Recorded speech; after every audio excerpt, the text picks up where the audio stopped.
Hey there, I want to do a video here about free trade, right? Why it exists, why countries and societies engage in trade, really not only just today, but throughout history. And we're going to use economics to do so. All right, so you may have noticed from your history class, right? Even from the earliest civilizations throughout any period of history, the one constant has been trade, right? So you go back to the very earliest civilizations, river valleys. We'll find evidence of trade from geographic areas that are not in that area, right? We'll find objects.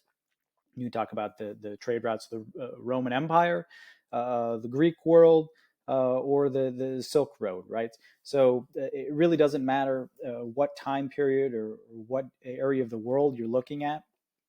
Trade is something that humans have engaged in and continue to do so throughout. So we're going to use economics here to look at why this may be the case.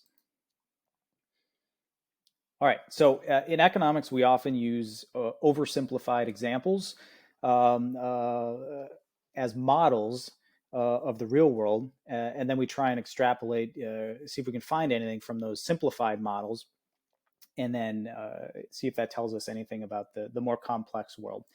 All right, so we're going to use sort of one of the most simple models in economics. It is two, in this case, countries and two goods, right? So we're just assuming a very simplified economy. There's only two countries. They have two different goods that they can produce, one or the other. And then we're going to use this example, which is oversimplified, right? That's not realistic, but still we're going to be able to tell something about the world. And then we can sort of extrapolate that out as to why countries trade with each other. Okay, so we're going to take the United States and Canada, neighbors, and we're going to look at the two goods of crude oil production and maple syrup. Okay, so I've pulled here. Let me pull my camera out of my way. So I pulled in here sort of a table of production, and the units really aren't that important here, but crude oil is millions of barrels per day, and maple syrup is millions of gallons per year. Now, I actually looked up some figures, and I fudged the numbers a little bit to make the math a little more simple, but the numbers are close to some recent figures in recent years. Okay, so again, oversimplified. The United States, for example, can either produce crude oil or they can produce maple syrup. Right? There's no other goods in this economy. They're going to use all the productive capacity to try and produce one or the other. Now, if they produce only oil, they can produce 12 million barrels per day. All right, that would be zero syrup. Right? If they want to produce only syrup, the maximum they can do is 4 million gallons of syrup per year. And these are the numbers for Canada down here. All right, so in a minute, we're going to do some calculations about comparative advantage and calculating opportunity cost and seeing who should specialize in production of which good. All right, so first, before we get into those calculations, we're going to draw something called the PPC curve, or sometimes PPF, production possibilities curve or production possibilities frontier. And what this is a very simple graph showing the total number of combinations, right, of these two goods that a country could produce. So it's pretty simple. So we're going to draw a graph here, and then we're going to draw one over here. And it really doesn't matter which good you put on which axis. Let's put oil up here. And then we'll put this syrup down here on the x-axis. Okay, so the United States, if they produce only oil, they would be at 12. And if they produce only syrup, they would be down here at 4. Okay, so let's connect the dots. Try to draw a straight line. Let's go to Canada. So if they produce only oil, they would be at, let's say that's 7, and they'd be way out here, 14 syrup. And then connect the dots. Okay, so what this line represents is any combination on the line. Let's say they could go here, here, here, here, right? They could put, let's just say, half their productive capacity into oil, half their capacity into syrup, right? So if the United States did half and half, they would be at this point here, which would be 6 oil and 2 maple syrup, right? Somewhere in between, or some combination that lies on the line. Same thing for Canada. Let's just say they did half and half. They would be at what, 3.5 oil and 7 syrup. Okay, so any combination on this line represents some percentage of their productive capacity to oil and some percentage to syrup. Now, what we notice when we do these, it's not possible in any universe for either of these countries to consume at a point that is outside this curve, right? These points are what we call impossible, okay? And that's just the nature of certain characteristics of production, certain talents, certain abilities. It could be, deposits, depending on what you're talking about. But we can only stay on this line if we devote all of our productive capacity to one or the other. Okay, now that's without trade. All right, so let's go back to our initial thing here, because we need to calculate the cost of producing one good in terms of the other good. Now, the way you do this is on a chart like this. You would go through and calculate opportunity costs. So what that is the price of oil for the US in terms of syrup. So we take the 4, so we give that up, but we make 12 oil. So the cost is 1/3, and that's in terms of the other good. So 1/3 of a syrup. So for every additional unit of oil we produce, we have to give up 1/3 of a syrup. Now, flip it the other way. For syrup in terms of oil, we had to give up 12 oil. We got 4 syrup. So this should be 3, and this is in terms of the other good, which is oil. So for every additional unit of syrup we produce, we have to give up 3 units of oil, okay? Now these two here are reciprocals of each other, and that kind of makes sense because we're going back and forth between these. All right, let's go down to Canada now, do the same sort of exercise.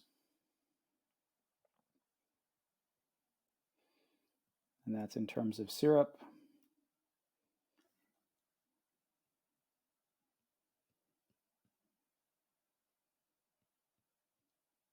And this is in terms of oil. Okay, so for each additional unit of oil, Canada has to give up 2 syrup. And same thing for each additional unit of syrup, it's a half a unit of oil.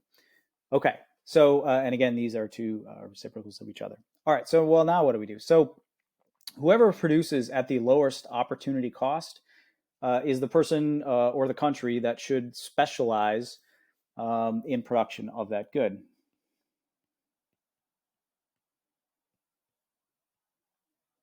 So we've talked a little bit about the principle of specialization, and this is sort of the math kind of driving that principle of economics. Okay, so we're going to look at oil. Whoever can produce at the lowest opportunity cost should specialize in that good. So in this case, the U.S. it only costs them 1/3 of a syrup. Canada has to give up 2 syrup, right? So the U.S. Should specialize in production of oil. And let's go to syrup. Whoever has the lowest, again, Canada, it only costs them 1/2 of oil in that term. So we're going to have Canada specialize in syrup. And that makes sense, right? They have a maple leaf on their flag. But again, this is sort of the simplified economic math behind something that you may think is obvious. All right, so we figured out who should produce what and where. Now let's redraw quickly our PPC curves. And we're going to redraw the curves which are the same as when we had no trade. So we had 12 and we got 4. Sorry, this is oil and this is syrup.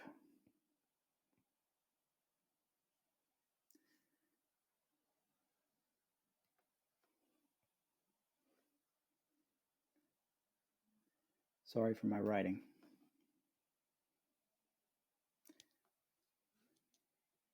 Syrup. 7 oil and 14 syrup.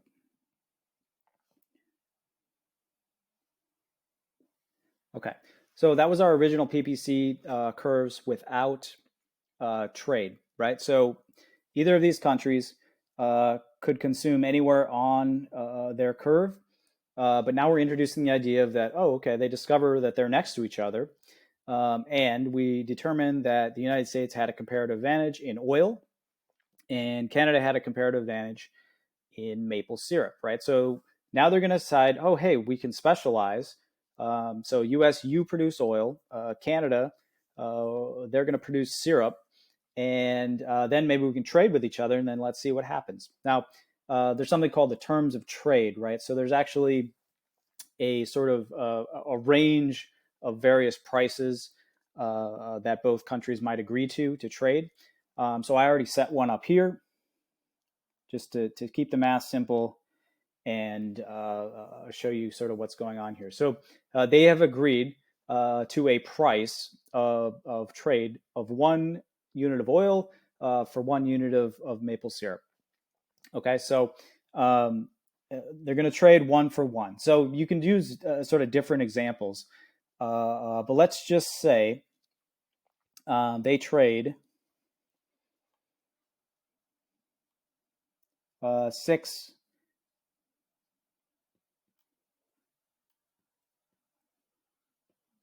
units of oil for 6 maple syrup.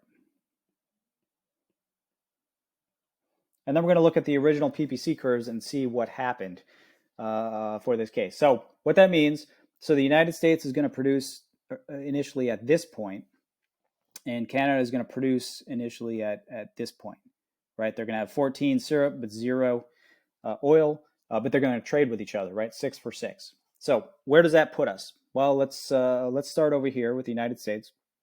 So they're going to initially have 12 oil, but they're going to trade half of those away, right? So they're going to be, let's say, roughly about this point. But for those 6 oils that they traded away, they're going to have 6 maple syrups, right? They're going to get 1 for each. So we're at 6 oil, but we're also at 6 maple syrup. So let's say that's maybe out here somewhere. Now let's do the same thing for Canada, right? So they had 14 maple syrups. They decided to trade 6 of them away. So I don't know, let's say we're about right here. But notice for those 6 maple syrups, they get 6 units of oil. So they're not quite all the way to 7 there, but close, right? So let's draw a point right there. So if we want to write these values here, so this is what, 6, 6, and this would be 8, 6. Okay, so the point of this is that with trade, all of a sudden we've added trade, right? We can specialize in whatever good we have a comparative advantage in, and then we can trade with our neighbor. Both of these points are now outside the original PPC curve. So we said originally that anything outside the curve was impossible, right? So the point of this whole exercise is to show you kind of mathematically that with trade, the impossible becomes suddenly possible, and you can consume outside what you would have been able to otherwise. And that's sort of the beauty of specialization. You specialize in what you're good at, I'll specialize in what I'm good at, then we can trade with each other, and then we're both better off, right? We're both outside our initial what we could do otherwise. All right, now again, this is a very simple model in economics, right? We're making very big assumptions, right? We're saying there's only two nations, right? There's only two goods, but it really doesn't matter what nations you're talking about, what goods you're talking about. It's all sort of the same idea, right? Some countries are going to have a comparative advantage in producing certain things, and others will have a comparative advantage in something else, right? It's all about opportunity costs and producing where you're best suited, whatever your talents happen to be. Okay, so you extrapolate that simple model, and then you see the reason for world trade, right, throughout all of history and all the way up to today. So um, again, the real world is much more complicated, but it gives us sort of the reason for the flourishing of world trade.